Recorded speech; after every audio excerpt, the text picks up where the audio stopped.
Shalom, salam sejahtera dan damai di dalam kasih Kristus untuk kita semua yang dikasihi Tuhan pada hari ini. Apa kabar semua?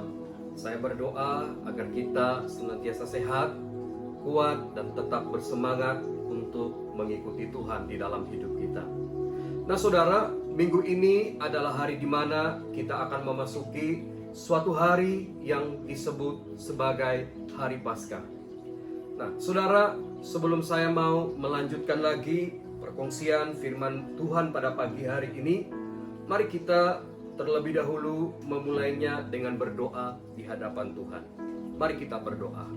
Ya Bapa di surga, pada pagi ini Tuhan, kami sangat bersyukur kepadamu karena Engkau masih memberikan kami kesempatan Tuhan untuk terus mempelajari firman-Mu, bahkan merayakan Hari Paskah yang kami sambut bersama pada hari ini Tuhan. Berkati hamba-Mu yang menyampaikan firman-Mu Tuhan, biarlah setiap perkataan firman-Mu disampaikan kepada setiap kami pada pagi hari ini.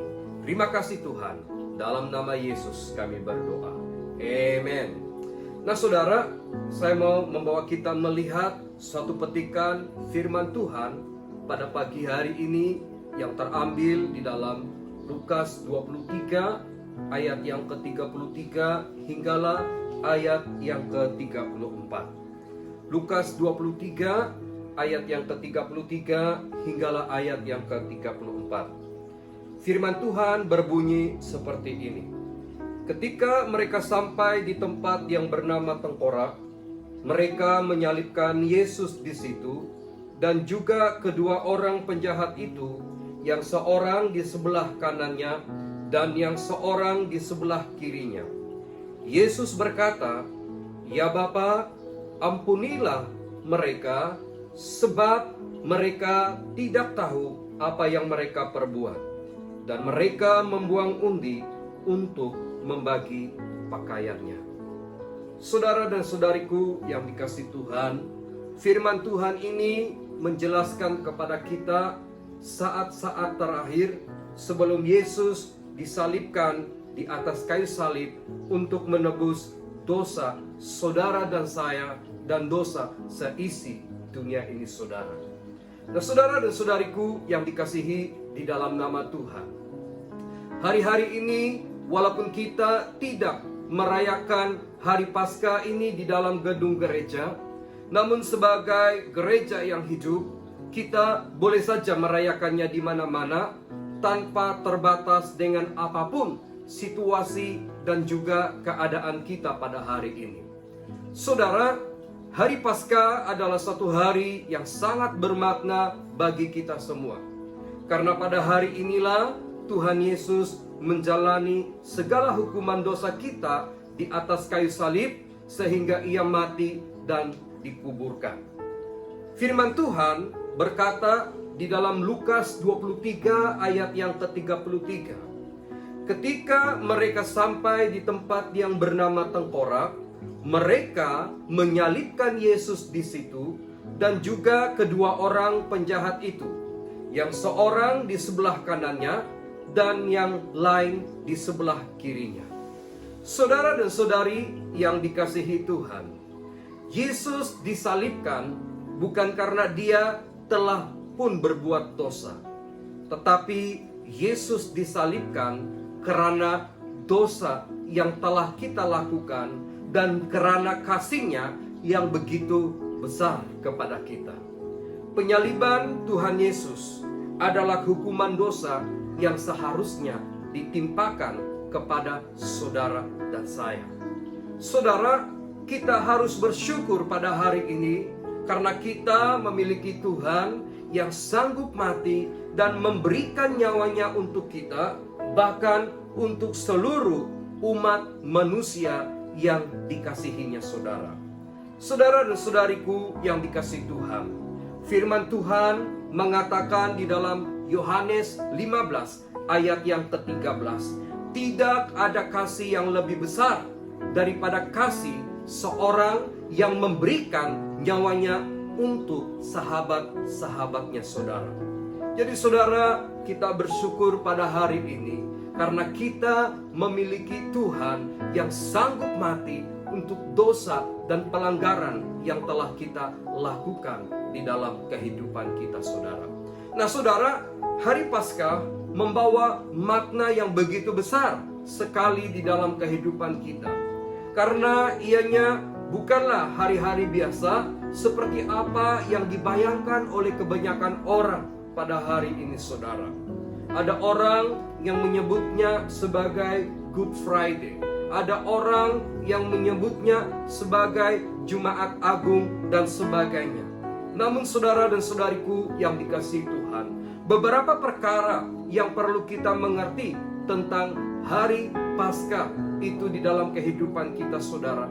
Yang pertama adalah Paskah adalah penggenapan nubuatan firman Allah. Paskah adalah penggenapan nubuatan firman Allah. Saudara, 700 tahun sebelum kelahiran Yesus ke dalam dunia ini, sebuah kitab yang disebut Kitab Yesaya telah pun menubuatkan tentang kejadian ini. Dan kematian Yesus melalui cara yang amat mengerikan ini, saudara, bukanlah suatu peristiwa yang terjadi secara kebetulan. Namun itulah nubuatan yang tertulis tentangnya di dalam kitab Yesaya. Firman Tuhan berkata di dalam Yesaya 53 ayat yang kelima, tetapi dia tertikam oleh karena pemberontakan kita, dia diremukkan oleh karena kejahatan kita, ganjaran yang mendatangkan keselamatan bagi kita ditimpakan kepadanya, dan oleh bilur-bilurnya kita menjadi sembuh. Saudara dan saudari yang dikasihi di dalam nama Tuhan, Allah tidak lalai untuk menggenapi janji firman-Nya kepada saudara dan saya. Jika nubuatan tentang hari Paskah ataupun tentang kematian Yesus di kayu salib ini telah pun digenapi, nubuatan tentang kedatangannya yang kedua kalinya juga pasti akan segera digenapi. Alkitab berkata di dalam 2 Petrus 3 ayat yang ke-9, Tuhan tidak lalai menepati janjinya, sekalipun ada orang yang menganggapnya sebagai kelalaian. Tetapi ia sabar terhadap kamu, karena ia menghendaki supaya jangan ada yang binasa, melainkan supaya semua orang berbalik dan bertobat. Saudaraku yang dikasihi Tuhan, hari-hari ini adalah masa dan waktunya setiap orang harus bertobat dan berbalik kepada Tuhan. Jangan lagi bermain-main dengan dosa dan kejahatan, tetapi percayalah kepada Tuhan Yesus. Ingatlah apa yang dikatakan oleh firman-Nya kepada kita, dan dunia ini sedang lenyap dengan keinginannya, tetapi orang yang melakukan kehendak Allah tetap hidup selama-lamanya. Saudara dan saudariku yang dikasihi di dalam nama Tuhan, hanya orang-orang yang mau hidup melakukan kehendak Allah yang akan menerima keselamatan yang dijanjikan Allah kepada kita hari ini, saudara. Jadi saudaraku yang dikasihi Tuhan, perkara pertama yang kita perlu mengerti tentang Paskah. Paskah adalah penggenapan nubuatan firman Allah. Hal yang kedua yang perlu kita mengerti tentang Paskah adalah apa, saudara? Paskah adalah tentang sebuah pengorbanan. Paskah adalah tentang sebuah pengorbanan. Nah, saudara, pada hari-hari yang sukar ini, saudara, kita seharusnya bersyukur kepada Tuhan karena ada orang-orang yang sanggup berkorban di barisan hadapan dalam menangani dan merawat penyakit COVID-19 ini, saudara. Sehingga ada ramai orang yang menjadi sembuh pada hari ini, saudara. Saudara, janganlah kita lupa bahwa demikianlah apa yang telah dilakukan oleh Tuhan Yesus pada hari Paskah yang mulia ini, saudara. kita semua adalah seperti orang yang sedang sakit karena dosa dan kejahatan yang telah kita lakukan. Tanpa pengorbanan yang dilakukan oleh Tuhan Yesus, kita semua akan mati karena dosa ataupun karena penyakit ini, karena Alkitab berkata, sebab upah dosa ialah maut ataupun kematian. Saudara, tidak ada seorang pun yang dapat menghindarkan diri dari akibat dosa ini, saudara. Amal ibadah pun tidak dapat menghindarkan kita. Perbuatan baik sekalipun tidak dapat membenarkan kita di hadapan Allah. Karena apa, saudara? Karena Allah menuntut perkara ataupun hal yang sempurna di dalam kehidupan kita, saudara. Maka itu perlu ada pengorbanan yang harus dilakukan untuk membayar segala hukuman dosa tersebut. Dan Allah sendiri telah mengorbankan dirinya di dalam pribadi yang bernama Yesus untuk membayar hukuman dosa itu, saudara.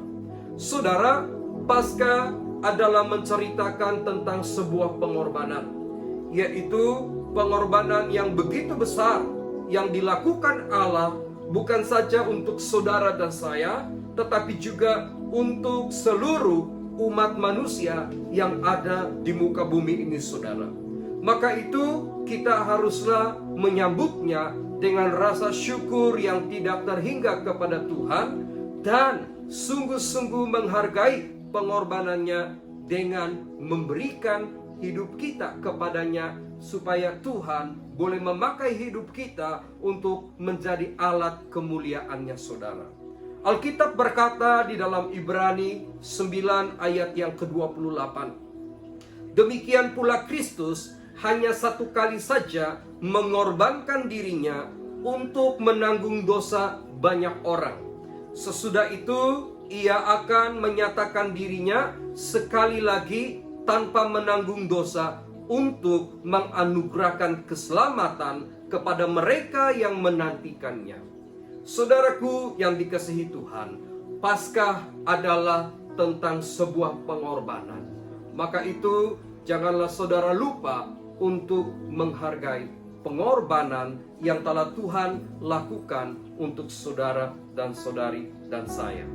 Jadi saudaraku yang dikasihi Tuhan, hal yang ketiga yang kita perlu mengerti tentang Paskah, saudara.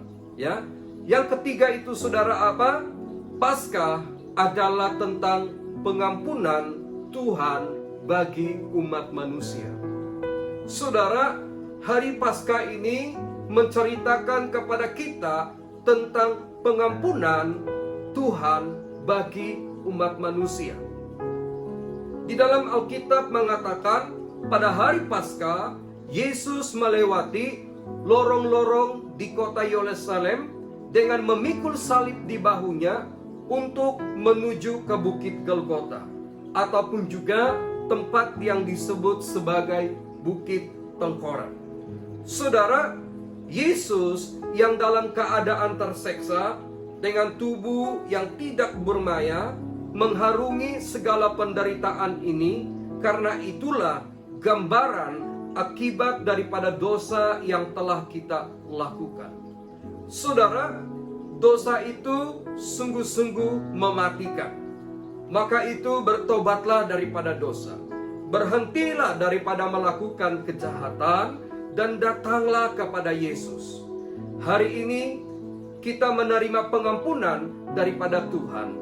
Bukan hanya sebuah kata-kata kiasan yang disampaikan kepada kita, saudara, tetapi melainkan Tuhan sendiri telah menyerahkan nyawanya untuk membayar hukuman dosa kita. Saudaraku yang dikasihi Tuhan, saat ketika Yesus disalibkan bersama-sama dengan dua orang penjahat yang ada di kiri dan kanannya, Yesus berkata di dalam Lukas 23 ayat yang ke-34, ya Bapa, ampunilah mereka, sebab mereka tidak tahu apa yang mereka perbuat. Nah saudara, pada hari Paskah yang mulia ini, Tuhan Yesus telah pun melepaskan pengampunan kepada semua orang. Jadi siapa saja boleh datang dan menerima pengampunan daripadanya, asalkan kita mau percaya kepada Yesus, asalkan kita mau menerimanya di dalam kehidupan kita, saudara. Saudara, ingatlah, hari Paskah bukan hari yang biasa, saudara. Tetapi ketika saudara mengingati hari Paskah, ingatlah pengampunan yang Tuhan sudah berikan kepada saudara dan saya. Jadi saudara, secara ringkasnya ada 3 hal yang dapat kita mengerti tentang Paskah di dalam kehidupan kita pada hari-hari ini. Yang pertama, Paskah adalah penggenapan nubuatan firman Allah. Yang kedua, Paskah adalah tentang sebuah pengorbanan, yaitu pengorbanan yang begitu besar yang telah dilakukan Tuhan Yesus untuk seluruh umat manusia yang ada di muka bumi ini, saudara. Yang ketiga, Paskah adalah tentang pengampunan Tuhan bagi umat manusia. Saudara dan saudariku yang dikasihi di dalam nama Tuhan, hari ini siapa saja boleh menerima pengampunan daripada Tuhan, karena Tuhan sudah melakukan semua itu di atas kayu salib untuk membayar hukuman dosa kita. Namun perkara yang harus kita lakukan, kita harus datang kepadanya, saudara. Kita harus datang kepada Yesus, karena hanya Yesus yang dapat mengampuni dosa dan pelanggaran kita pada hari ini, saudara. Nah, saudaraku yang dikasihi di dalam nama Tuhan, hari Paskah bukan hanya tentang kematian Tuhan Yesus di kayu salib, tetapi Paskah juga menceritakan kepada kita tentang penggenapan nubuatan firman Allah, tentang sebuah pengorbanan, dan juga tentang pengampunan Tuhan bagi umat manusia. Saudaraku, marilah kita memandang Paskah di tahun ini sebagai langkah untuk bertobat di hadapan Allah dan menerima pengampunan yang disediakan Allah bagi saudara dan saya di dalam Yesus Kristus Tuhan. Saudara, saya tidak tahu apakah kesalahan, perbuatan berdosa yang pernah kita lakukan di hadapan Tuhan. Tetapi Alkitab mengatakan Allah itu setia dan adil. Jika kita mau mengakui dosa kita, maka Dia akan mengampuni kita. Saudara, mari kita berdoa. Mari kita datang dengan memohon pengampunan di hadapan Tuhan pada pagi hari ini. Ya Bapa di surga, terima kasih Tuhan untuk firman-Mu yang sudah menjelaskan kepada kami tentang makna Paskah itu yang sesungguhnya di dalam kehidupan kami, Tuhan. Bapa, pada hari ini Tuhan, kami mau mengakui bahwa kami manusia yang sering melakukan kesalahan di hadapan Tuhan. Maka itu Bapa, sempena hari Paskah ini Tuhan, kami mau datang kepadamu. Kami mau bertobat dari segala dosa dan pelanggaran yang kami lakukan di dalam kehidupan kami, Bapa. Ampuni kami Tuhan, ampuni kami Bapa. Biarlah kami hidup bukan lagi menurut kedagingan kami, menurut keinginan kami Tuhan, tetapi biarlah kami mulai melangkah dan berjalan di dalam kebenaran-Mu ya Bapa di surga. Tuhan Yesus, berikanlah kami hati yang baru, berikanlah kami roh yang baru di dalam batin kami Tuhan, sehingga kami akan hidup menjadi anak-anak-Mu yang mau taat kepada firman-Mu Tuhan, yang mau tunduk kepada firman-Mu di dalam kehidupan kami Bapa di surga. Terima kasih Tuhan, terima kasih Bapa. Saya berdoa bagi setiap anak-anak Tuhan yang ada di luar sana. Apapun situasi dan keadaan kami pada hari ini, biarlah kami akan terus berpegang teguh kepada kebenaran firman-Mu, karena kami sadar dan mengerti bahwa Engkaulah satu-satunya jalan keselamatan yang dapat memberikan jaminan keselamatan di dalam kehidupan kami Bapa. Terima kasih Tuhan Yesus, terpujilah nama Tuhan. Ini doa kami di dalam nama Tuhan Yesus Kristus, Allah kami yang hidup. Kami berdoa dan mengucap syukur semuanya ini. Amin. Baiklah saudara, terima kasih karena sudah mengikuti di dalam perkongsian pada hari ini. Diberkatilah saudara yang hidup mengandalkan Tuhan. Diberkatilah saudara yang sungguh-sungguh berharap kepada Tuhan hari ini. Sampai bertemu lagi pada masa yang akan datang.